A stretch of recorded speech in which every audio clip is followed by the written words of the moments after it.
क्या कभी तुम्हारे जीवन में ऐसा पल आया है जब चारों तरफ अंधकार, नकारात्मकता और विरोध की लहर हो, जब हर कोई तुम्हें कहे तुमसे नहीं होगा, तुम अकेले हो, तुम्हें हारना ही पड़ेगा, लेकिन ठीक उसी वक्त तुम्हारे दिल की गहराई से एक आवाज उठती है, नहीं, मैं अकेला नहीं हूं, मेरे साथ भगवान है, मेरे साथ सत्य है।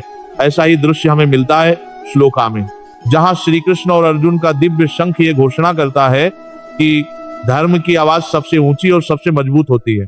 श्लोक, ततः श्वेतैर्हैरुक्तै महतिस्यन्दने स्थितौ माधवः पांडवश्चैव दिव्यौ शौखौ प्रदधमतु।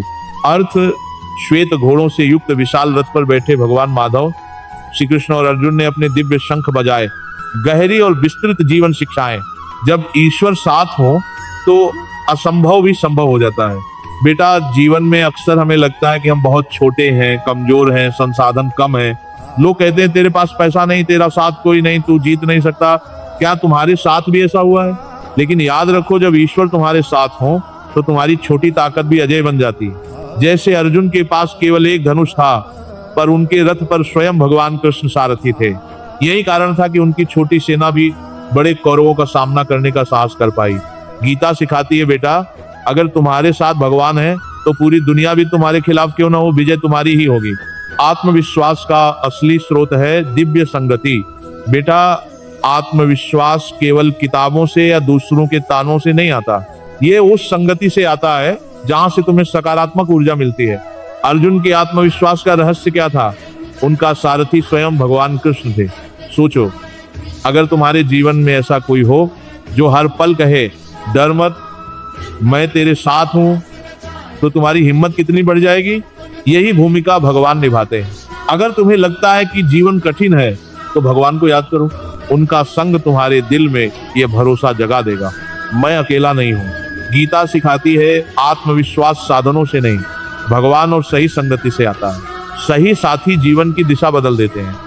बेटा, जरा सोचो, अगर अर्जुन का सारथी कोई सामान्य इंसान होता तो क्या वो युद्ध जीत पाते? शायद नहीं। लेकिन क्योंकि उनके साथ भगवान कृष्ण थे, हर चुनौती अवसर में बदल गई। तुम्हारे जीवन में भी यही सच है। अगर तुम्हारे दोस्त, गुरु, परिवार तुम्हें गिराते हैं तो तुम्हें तोड़ देंगे, लेकिन अगर तुम्हारे साथी तुम्हें उठाते हैं, तुम्हें याद दिलाते हैं कि तू कर सकता है, तो कोई शक्ति तुम्हें हरा नहीं सकती। जीवन में सबसे बड़ी संपत्ति पैसा या पदवी नहीं, बल्कि सही लोग, सही मार्गदर्शक और सही मित्र होते हैं। गीता सिखाती है सही संगति, सही साथी ही तुम्हें विजय तक पहुंचाते हैं। धर्म की घोषणा करना ही असली साहस है। बेटा, क्या कभी ऐसा समय आया है जब तुम जानते हो कि तुम सही हो, लेकिन डर के कारण तुम चुप रहे? यही सबसे बड़ी गलती है। कृष्ण और अर्जुन का शंख केवल एक आवाज नहीं था, बल्कि ये पूरी दुनिया के लिए एक साहसिक घोषणा थी। हम सत्य और धर्म के साथ खड़े हैं। जीवन में भी ऐसा होगा। तुम्हें भीड़ के बीच खड़ा होकर ये कहना होगा, मैं गलत के साथ नहीं, सही के साथ हूँ। शायद लोग तुम्हारा मजाक उड़ाएंगे, शायद कुछ लोग तुम्हें छोड़ देंगे, लेकिन अंत में वही आवाज गूंजती है जो सत्य और धर्म की होती है। गीता सिखाती है बेटा, धर्म की घोषणा करना ही असली साहस है। असली शक्ति भीतर से आती है, बाहर से नहीं। बेटा, अर्जुन और कृष्ण के शंख की आवाज क्यों दिव्य थी? क्योंकि वो आवाज उनके भीतर की निडरता और संकल्प से निकली थी। जीवन में भी यही सच है। बाहरी साधन, पदवी, पैसा सब व्यर्थ है अगर तुम्हारा मन डगमगाता है, लेकिन अगर भीतर दृढ़ संकल्प है तो छोटे से छोटे साधन भी चमत्कार कर सकते हैं। क्या तुमने नहीं देखा, कोई गरीब किसान भी अपने विश्वास से पूरी दुनिया बदल सकता है, और कोई अमीर आदमी भी डर के कारण सब खो देता है। गीता सिखाती है असली शक्ति बाहर से नहीं, भीतर से आती है। ये श्लोक हमें गहराई से समझाता है। भगवान का साथ, सही संगति, धर्म की घोषणा और भीतर का संकल्प ही असली विजय का मार्ग है। अगर तुम अपने जीवन में इन बातों को थाम लोगे तो चाहे कैसी भी परिस्थिति क्यों ना आए, तुम हारोगे नहीं, बल्कि हर कौरव स्थिति पर विजय पाओगे।